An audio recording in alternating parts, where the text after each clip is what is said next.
Hey everybody, we're Matt and Colette from the Networkers Quest, where we host a podcast where we interview entrepreneurs, really to pick their brain, find out the hurdles that they've had to overcome and how they've created success. We're excited to do this interview today, tell you a little bit more about the Networkers Quest and a little bit about us. Yeah, we're totally excited to be here, so thank you for having us.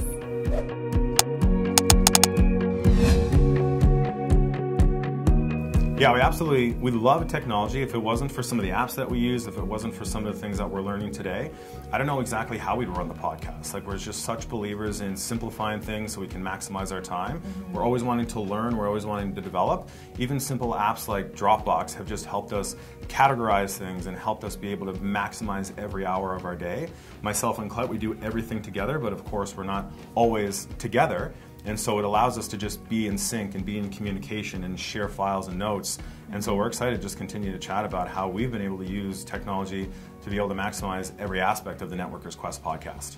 Yeah, I think that we were a bit overwhelmed, probably like a lot of people, when they first start out. They're like, oh my gosh, there's so much out there. And there's always a new app, always something new technology-wise to utilize. And so we're like, where do we start? And I think that it was just taking the leap of starting with the things that we felt comfortable with, and social media wise, things that we were already kind of like playing around with and being familiar with. We started on those platforms, and then you go and you learn and you grow in terms of learning new ways of doing things, Googling and a lot of like YouTube videos, watching like, how do you do this, right?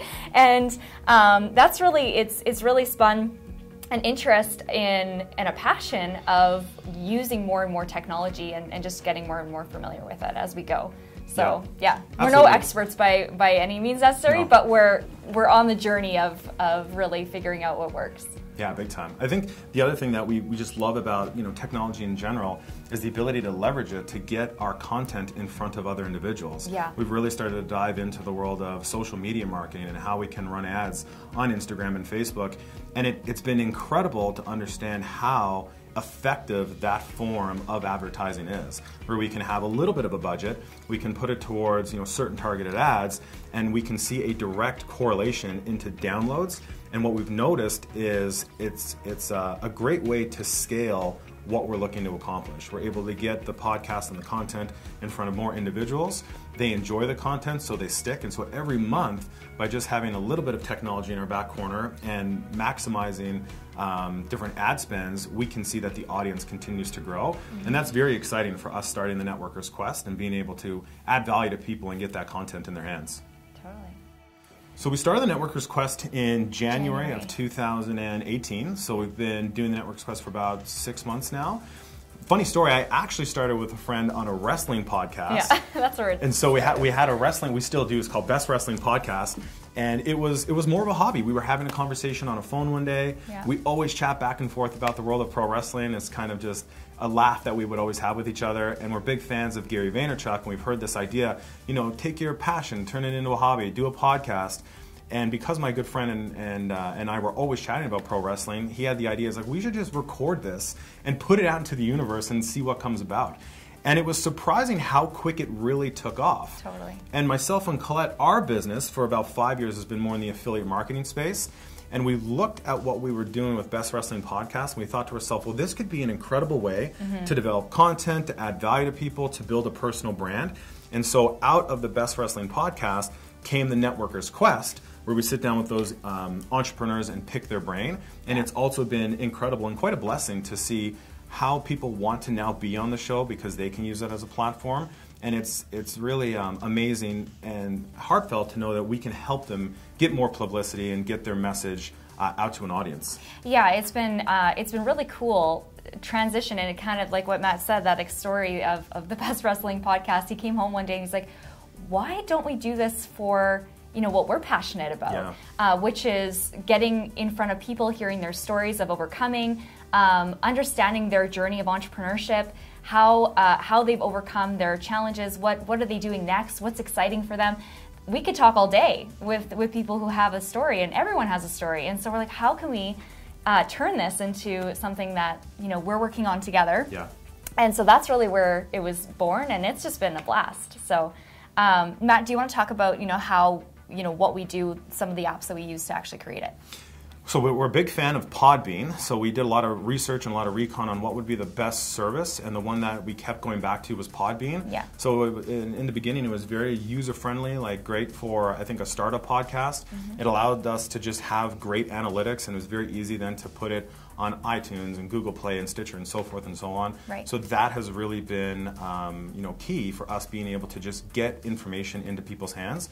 And then what we did is we started to use Instagram in the beginning because I think it was more user-friendly to a certain degree. Yeah. And I think that a lot of our target audience, they live on Instagram, although we know that they live on other platforms as well. But it was easy for us to get our foot in the door. And so we started playing around with Instagram, and then from there we got into the world of Facebook, and now we're diving into other apps as well. But those are really some of the pivotal things that we've needed to use to be able to create the content that we do. Yeah, so when we're doing the podcast, we like to keep things really, really user-friendly. We use a lot of Zoom for people that we're doing at distance. Yeah. And so what we'll do is we'll do like the video conference aspect on Zoom, of course, much like Skype, and then we'll strip down the audio and we'll edit it simply in GarageBand. We used Fiverr a lot, so that's where we've got the intro music, the outro music, any kind of plugs or bumps. Same with the logo art, like that's where we've been able to go and just source creative art for the podcast.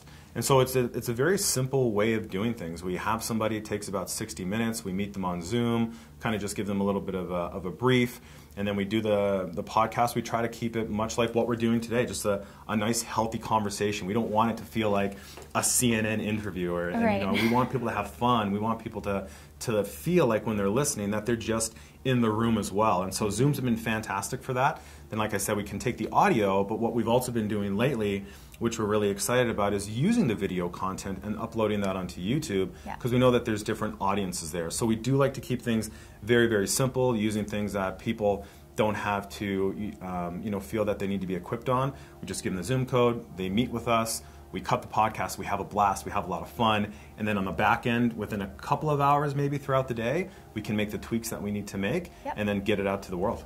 Yeah, we don't do a lot of editing because it is very much a natural conversation, so we don't take a lot of time to do kind of a lot of editing, so it doesn't take very much, which is great. But we also do give them the audio or the content for them to put on whatever platforms they would like to share it, especially if it is a business locally here that they want to maybe put it on their website or whatever that looks like, they can do that. As well as we do like to market probably like a couple days to a week beforehand. Yeah. To kind of get the buzz going that this is who we're interviewing, this is who's coming in, check this out. So that's more on the social media platform, which is, Instagram, Facebook, all that kind of stuff too. So Great question. And we do run into problems. Like we were chatting about here, I think problems are always going to happen. What we have found works best, quite simply, is we send them a little bit of a blurb about be in a good location in your house where it's not going to be really echoey.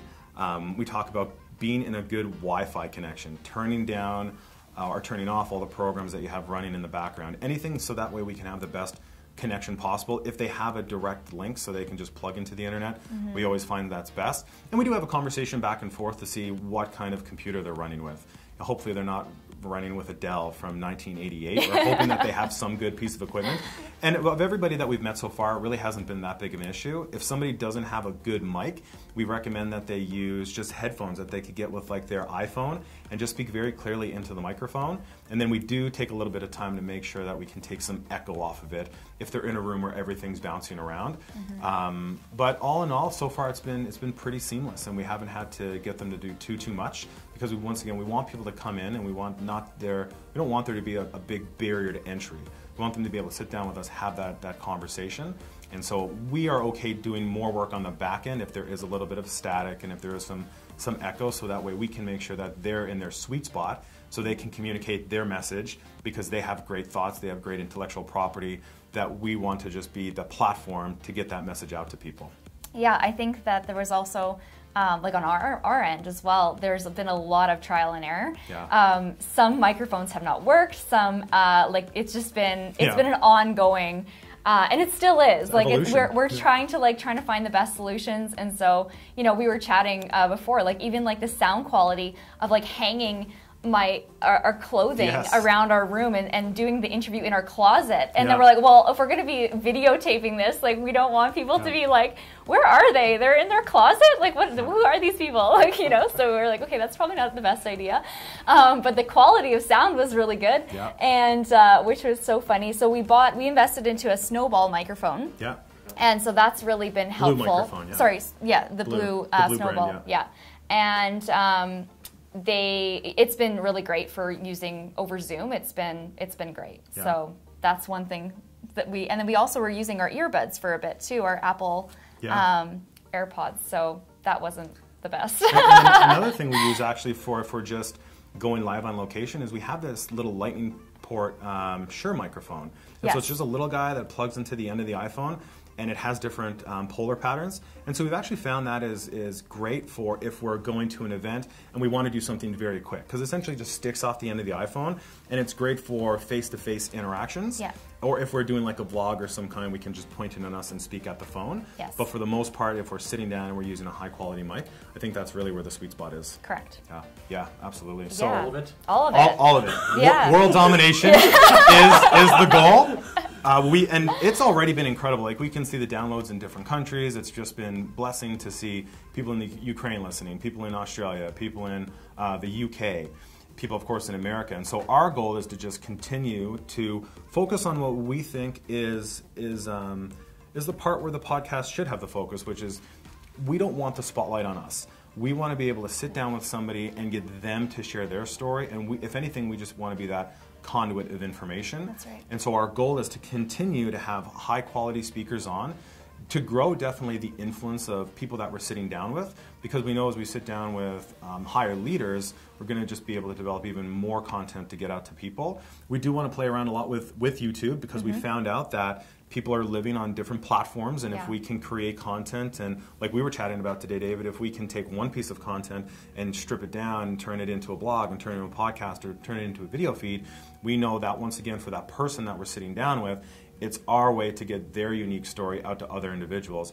And the people we've sat down with so far, every single individual just has such an amazing story. There's always incredible principles in every story that we listen to, that we know if we continue to just really put the focus on the value add and just giving and giving and giving, we know that on the back end, good things will happen. It's really, we just believe in like business karma. If we can continue to put out things that people like, we know good things will come around. Yeah, we really are just having a great time adding value to people. We are benefiting just from hearing all these stories, and we know that different stories connect with different people, and so we just want to continue to find, a range, a different variety of stories of people that we can pick their brain, and so that way we can continue to add value in that way. And be able to grow our platforms a little bit more and get a little bit more seamless. But it's all in learning, so we're having a blast. Big time. And I'll give one quick plug. Okay. And as well, what we've done is we've developed a course. Now it's still in its infancy stage, but what we've recognized of learning the world of how to podcast, there really isn't a user manual. And it has been so incredible for our business and our brand, and just being able to work on something as a couple. We thought to ourselves, could we just take the things that we've learned thus far and put it into a course, a workshop, and we could just call it Podcasting 101 for Beginners. And so we've developed that, we're launching it, so the first one's coming up in Edmonton on June the 21st. We already have close to 20 people registered, and we know a lot more will register as we get close to the back end. But it just goes to show that I think there's a big need in society, and people want to take their passion and maybe turn it into a business or be able to speak to more people. So we're very excited about continuing on the podcast, but we think that there is an opportunity as well to develop some type of IP where we could also get that to people as well. Big time. So the one thing that I can say is just start. Because there's never going to be a time when all your ducks are in a row. I look back to the first episode of Best Wrestling Podcast compared to where we are today with Best Wrestling Podcast, and the first episode of the Networker's Quest compared to where we are today.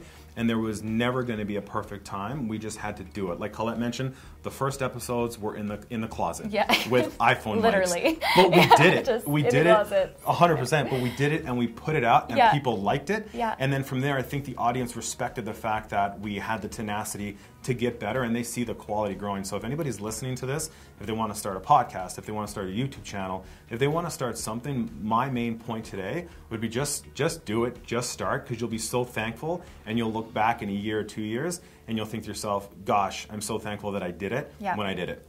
Yeah, totally. I agree. And I just to spin off of that too is that people like to see your progression as well. So, you know, people like to see you fumble or, you know, mess up on your words, because it shows that you're human, and it shows that you are just like them, and it gives them even more hope to start something that they're really passionate about. And so our recommendation is to just start somewhere, somehow, get your foot out there, because if you're passionate about something, and if you have that passion within you, you're going to just attract those people that are passionate about the same things. And so it doesn't necessarily matter that your content is perfect.